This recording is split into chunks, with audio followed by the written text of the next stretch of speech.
think that every Indian had that in his heart, right? And Sousa had leftist leanings too. We'll come to that later. So we were with Raza, and Raza the medium was expressionistic, yes, and he was very taken in by the bucolic countryside of the French villages where he lived. So I would say he was impressionistic at that time. Impressionistic tending to be expressionistic, yes, because in France that was the movement which was very popular. And so he painted these quaint villages, the rolling terrains.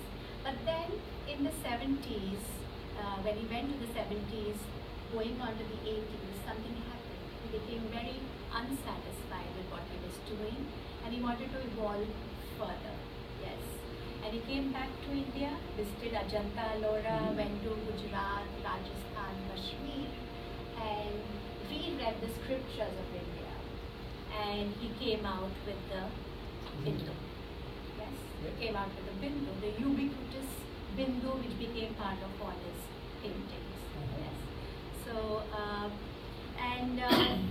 he said so in so many words that the Bindu was a kind of a parallel journey, his own journey into inner space, into his inner self, and whatever he was seeing on his canvases was basically an engagement with nature and form, the mysteries of nature and form, which came out in the form of light, line, structure, and form.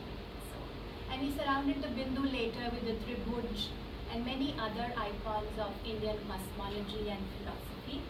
He went into Tantric art, the Purush and Prakriti, the Kundalini, the Nagas, and so on.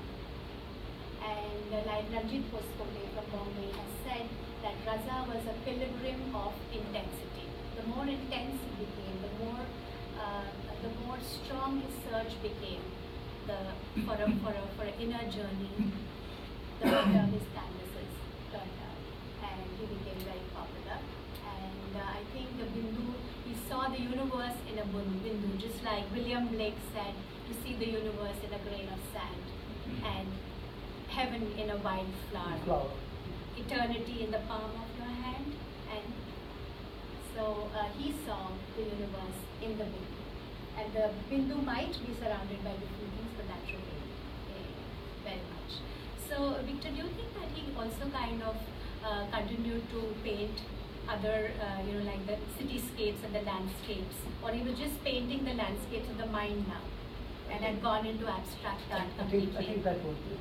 That was, and I think he continued with that. Yes, but if he painted the dot, the Bindu, he saw in it what we may not see. Yes.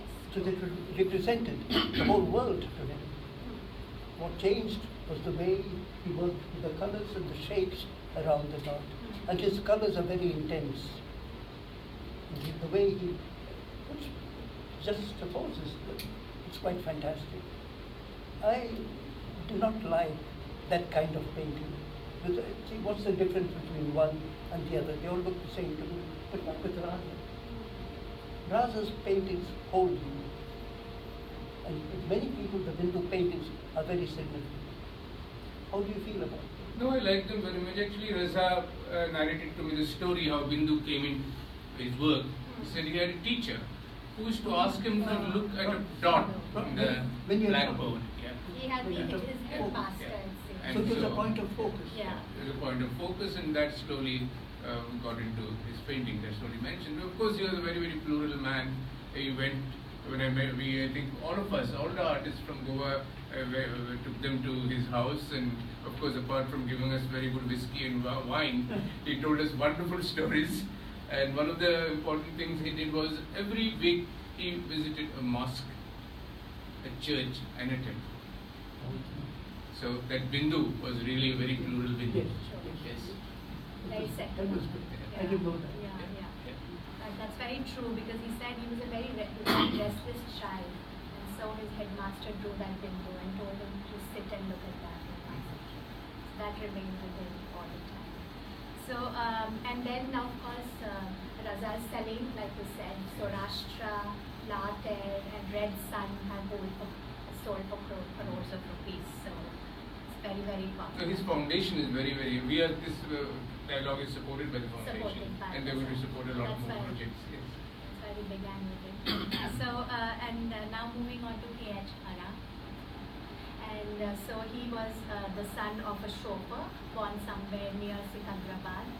And his mother died when he was just 3 years old. And when his father remarried, his grandfather brought him to Bombay. And then he continued to live in Bombay. Initially, I think he was living on the pavements and little cubby holes in Bombay. But he continued to doodle because he's very fond of drawing. And his doodling caught the eye of the art critics in Bombay, like Rudy Von Layden and Walter Langhammer, who kind of supported him and patronized him and promoted his work. And he exhibited at the Chetna restaurant in Kalapur. And so Ara's art is more to do with still life, and of course he painted nudes. He was the first to paint nudes in their group along with Sousa. So what would you say about his still life and the nudes? Yeah. Any impressions that you have or interpretations? I find it hard to say anything about the still lives, except that they are very still. There is a difference between his still lives and Sousa's still lives, for Yes. example. But somehow or other, Sousa later on began to introduce a religious symbol in the middle of a still life. The rest of the things might have nothing to do with the symbol, but you could put it in there. I'm trying to guess why he did that. He was anti-religion in many ways. What made him introduce that symbol? With Ara, they're very pleasant paintings to look at, very,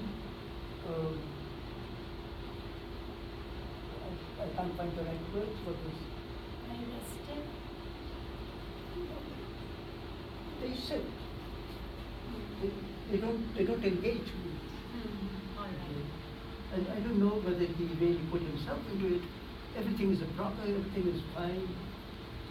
It's correct, but it doesn't matter. With the nudes, again, they're very different from other nudes that you see. They're not voluptuous in a sense. Again, they're very accurate in that I'm sure that they be presented to them, almost like photographs of the people. But they fail to do. Because when you say they're very accurate, so because it was they're embedded in naturalism, the way they are. Yes? Can you explain that for me? No, I do like Ara's still lives. Yeah, I I find like it as it.